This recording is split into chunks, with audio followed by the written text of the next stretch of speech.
Meet Ali Bennett, a friend of mine, a young Muslim born and raised in Sydney, Australia, who has lived quite a successful life. However, it was only recently that his life took a dramatic turn. This is Ali's story. Where are you at now with your life? What's happened to you? And at this point in my life, wallah, I've been gifted, alhamdulillah, by Allah, with cancer throughout my body, and I've changed my whole life to sort of helping people. Why do you call it a gift, Ali? And alhamdulillah, it's a gift because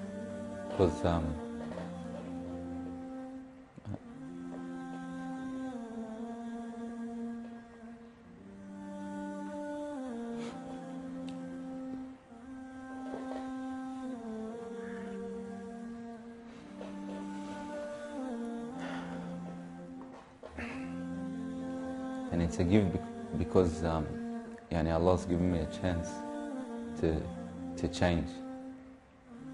What has having cancer, what has it opened your eyes to? SubhanAllah, everything in life, even the smallest gift, like breathing fresh air.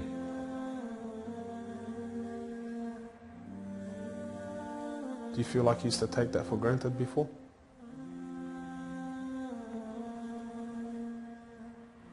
How long have you had cancer for?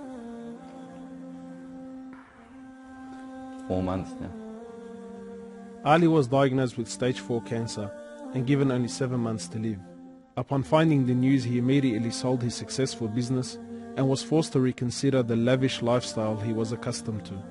Everything was to change.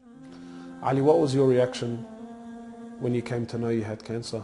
I got rid of my cars, got rid of my watches, even my clothes. I took them with me overseas and I gave them to a lot of people up there. Alhamdulillah.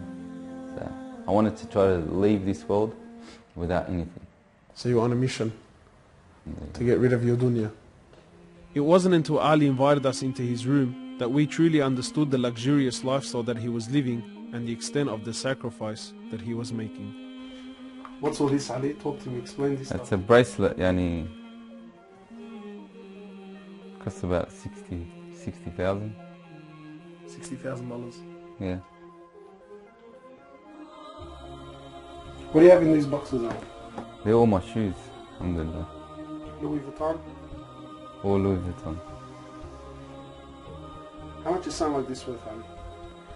They're probably about 1,300. How much you pay for that, Ali? About 700. Thongs? For a pair of thongs, yeah. So what's happening with the sunglasses here, Ali? I just like collecting different sunglasses. Yeah? I've got rid of a lot of them. I gave them to a couple of brothers in Africa, alhamdulillah.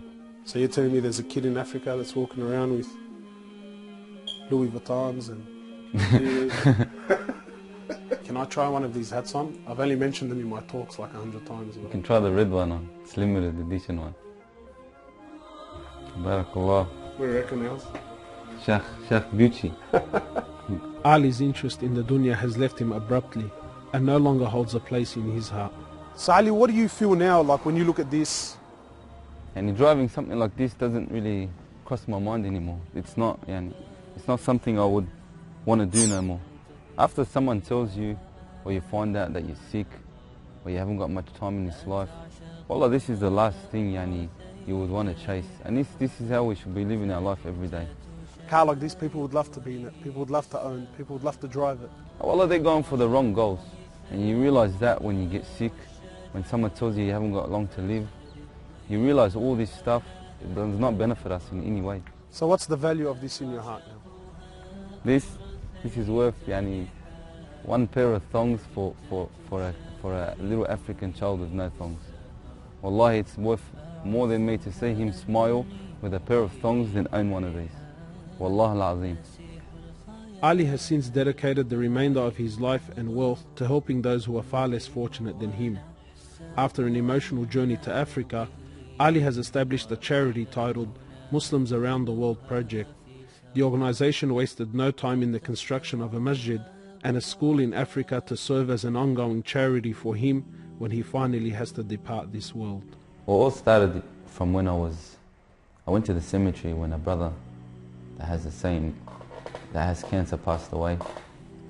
And I was at the cemetery and I was just thinking to myself, you know, after you go, there's nothing.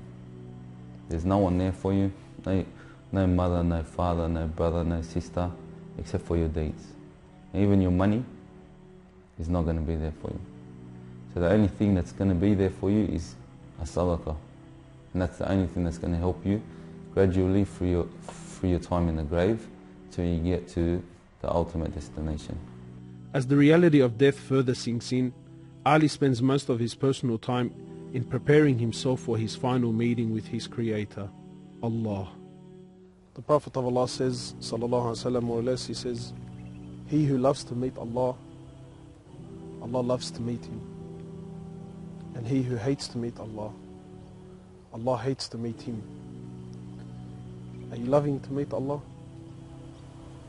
Because of this cancer, I've been advised by one of the brothers to take a special drug to help me with pain and stuff. And subhanAllah, it's very strong.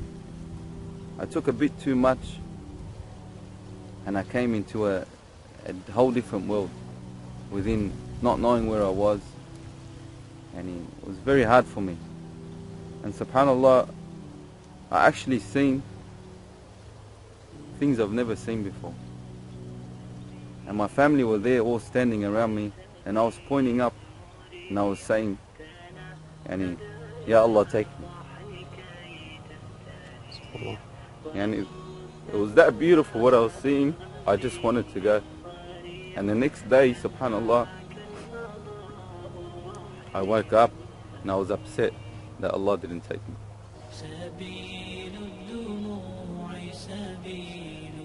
Well, I ask Allah subhanahu wa ta'ala to purify you and to give you shifa, to keep you around us for a long time.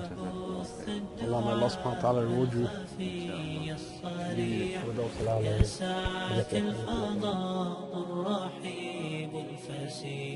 سبيل الدموع سبيل مريح تنهدى يا صاحي كي تستبث الدعاء الخفي الصريح يسعك الفضاء الرحيب الفسيح سبيل الدموع سبيل